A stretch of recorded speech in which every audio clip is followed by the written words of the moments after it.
Aimer une personne ne doit jamais signifier s'abandonner soi-même, parce que l'amour de soi est la clé invisible du pardon et de la paix dans un couple. Dans cette vidéo, je vais vous révéler 7 étapes, 7 points, 7 clés fondamentales pour vous aimer véritablement, pour comprendre pourquoi parfois vous vous dites « j'aime l'autre », mais que vous négligez en même temps sans vous en rendre compte. Parce que j'entends parfois des phrases du genre « il me blesse, il va recommencer, mais je l'aime ». Comment pardonner à quelqu'un qui n'arrête pas de me blesser? Je l'aime pourtant, il me fait beaucoup de mal, elle me fait beaucoup de mal, mais je l'aime, je veux rester dans cette relation. Et c'est très bien, on ne peut pas remettre ça en question. Quand vous aimez, c'est tout à fait normal de vouloir avancer dans une relation. Mais le problème n'est pas de comment je fais pour être avec quelqu'un à qui je pardonne tout le temps et qui ne fait que continuer de me faire souffrir. Bonjour, j'espère que vous allez bien. Mon nom est Yannick TM. Je suis un semeur de pépites et de graines de conscience. Ça veut dire que je ne connais pas la vérité. Ici, je vous donne des graines. Choisissez parmi ces graines celles qui vous parlent et semez-les dans votre vie pour pouvoir en bénéficier des fruits. Si vous ne l'avez pas encore fait, téléchargez notre guide autour de la vidéo des 7 erreurs qui peuvent tuer votre vie de couple et je vous annonce ici en même temps que notre prochaine session d'atelier sur les bases fondamentales pour réussir votre vie de couple est prévue le dimanche 15 mars prochain. Ce sera de 18h à 21h. Pendant 3 heures, je serai là avec vous. Je vais répondre à vos questions. Je vais vous montrer clairement quelles sont les bases fondamentales qui vous permettent d'enraciner votre couple dans le présent, mais en même temps de garantir une solidité sur la durée. Je ne vous vends pas du rêve. Je vous rends comment, en vous retroussant les manches et en mettant en pratique des choses bien précises dans votre vie, vous allez avoir des résultats. Je ne vous vends pas le fait d'avoir des résultats sans faire aucun effort. Si c'est ce que vous pensez, ne vous inscrivez pas à l'atelier. Mais si vous êtes prêt ou prête aujourd'hui à vous dire, bon, maintenant, je veux que ma vie de couple soit différente. Je veux construire une relation différente. Je veux savoir comment on fait marcher une relation, même si je ne suis pas en couple. Alors, si vous êtes déterminé à l'apprendre et à le mettre en pratique, inscrivez-vous. Le point numéro 1, c'est de comprendre que aimer n'est pas idéalisé. C'est la première clarification importante. Aimer quelqu'un ne veut pas dire qu'il ne vous blessera jamais. Ça ne veut pas dire qu'il sera toujours juste. Ça ne veut pas dire qu'il ne fera jamais d'erreur. Cela arrivera. Je ne suis pas en train de dire que si votre partenaire passe le temps à vous blesser, c'est que c'est normal. Je vous dis simplement que ça peut arriver. Donc l'amour n'est pas un contrat de perfection. Aimer quelqu'un qui blesse en soi, ce n'est pas vraiment le problème parce que la plupart du temps, la personne peut vous blesser sans le vouloir. Alors, bien sûr, quand ça se répète, la question à se poser par la suite est fondamentale. La deuxième chose à comprendre, c'est que la vraie question, ce n'est pas comment je vais faire pour être avec quelqu'un qui me blesse alors que je l'aime. Mais la vraie question, c'est lorsque vous dites que vous l'aimez et que vous en souffrez, demandez-vous si je m'aimais vraiment, est-ce que j'accepterais ce que j'accepte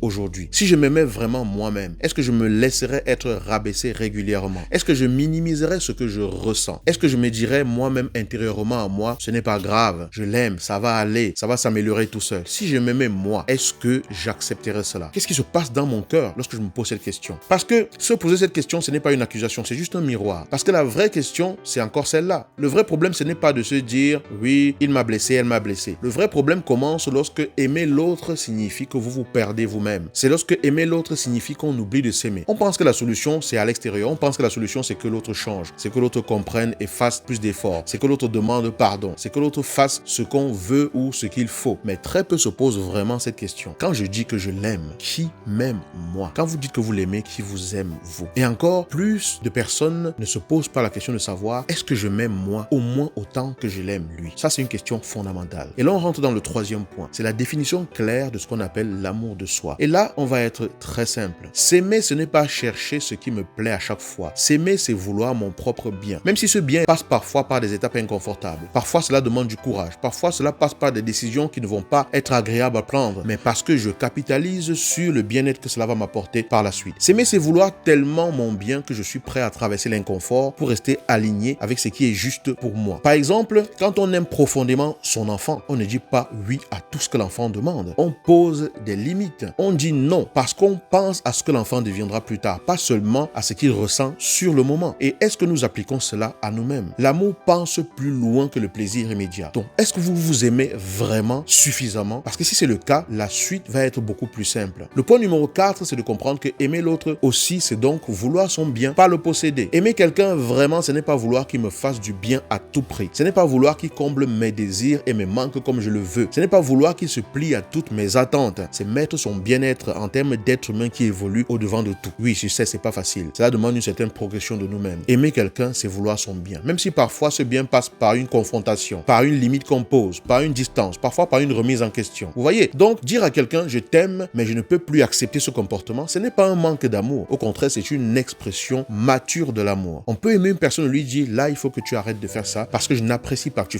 fasses ça. On peut aimer quelqu'un et lui dire, je ne me sens pas respecté quand tu fais cela et je ne peux plus le supporter, je veux une distance. Vous voyez donc, aimer ne veut pas forcément dire se mettre à s'oublier soi. Le cinquième point, c'est de comprendre que l'amour de soi demande que l'on prenne du temps pour soi. Quand on s'aime, on prend du temps pour soi, on passe du temps pour soi. Pas pour se juger, pas pour ruminer, mais pour écouter. Qui suis-je en train de devenir? Est-ce que la relation nourrit ou éteint ce qui est en moi? Est-ce que ce que je vis correspond à l'amour que je dis avoir pour moi? Concrètement, voici un exemple. Si vous n'avez jamais un moment seul pour sentir ce que la relation vous fait vivre, vous risquez de rester dans une relation par habitude et pas par conscience. Prenez du temps pour vous, parce que vous êtes la première personne qui doit d'abord vous aimer avant que quelqu'un d'autre vous aime.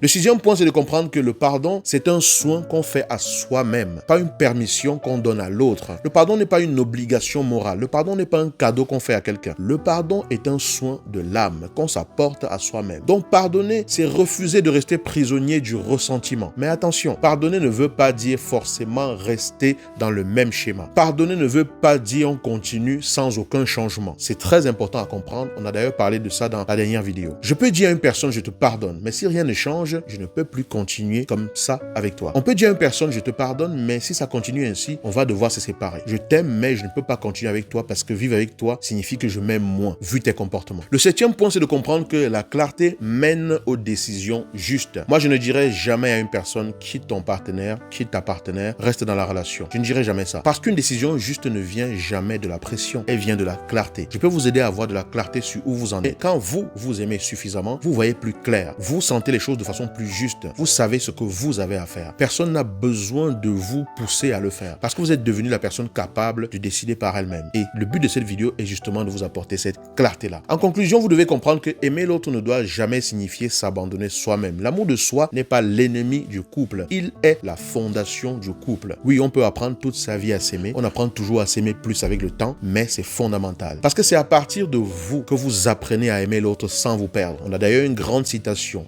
biblique qui dit « Tu aimeras ton prochain comme toi-même ». Ça veut dire que la façon dont tu t'aimes, c'est comme ça que tu dois aimer ton prochain. Donc au minimum, si tu dois aimer ton prochain, au minimum, il faut que ça soit au même niveau que toi tu t'aimes. Plus tu t'aimes, plus tu dois aimer ton prochain. Vous voyez? Donc c'est vraiment important de comprendre que, et ça c'est une phrase que j'aimerais que vous reteniez, je suis le référentiel à partir duquel aimer mon partenaire. Je suis le référentiel à partir duquel aimer l'autre. Est-ce que je m'aime suffisamment? Si je sais ce que ça veut dire pour moi, si je sais faire les choses pour moi avec amour, parce que je sais que je me donne de l'amour en faisant ça, je serai beaucoup plus conscient en le faisant pour l'autre. Mais si je vis juste de façon machinale, sans savoir même pourquoi je fais les choses pour moi, et sans jamais me demander si je suis en train de m'aimer en faisant ce que je fais pour moi, ce sera compliqué de vraiment aimer l'autre. Je vais faire des choses pour avoir de l'autre ce que l'autre a à m'apporter et qui me fait du bien, et je vais appeler ça de l'amour, mais bon, on peut pas juger. Mais si je fais les choses dans l'intention vraiment d'aimer et d'être juste, d'être présent, d'aider l'autre à devenir meilleur par ma façon d'être, alors j'apporte plus de clarté. Dites-moi quelle partie de cette vidéo vous a le plus parlé. Est-ce que c'est un sujet qui vous interpelle? Qu'est-ce que vous pensez de ceci? Je ne connais pas la vérité. J'apporte juste des regards différents, sous différents angles, sur différents points. Et je voudrais savoir ce que vous pensez de cela. Je vous rappelle, notre atelier du 15 mars est ouvert. Les inscriptions sont ouvertes. Vous pouvez réserver votre place dès maintenant. Le lien est tout quelque part autour de la vidéo. Je vous souhaite une excellente journée. Je vous souhaite de bien vous porter et on avance ensemble.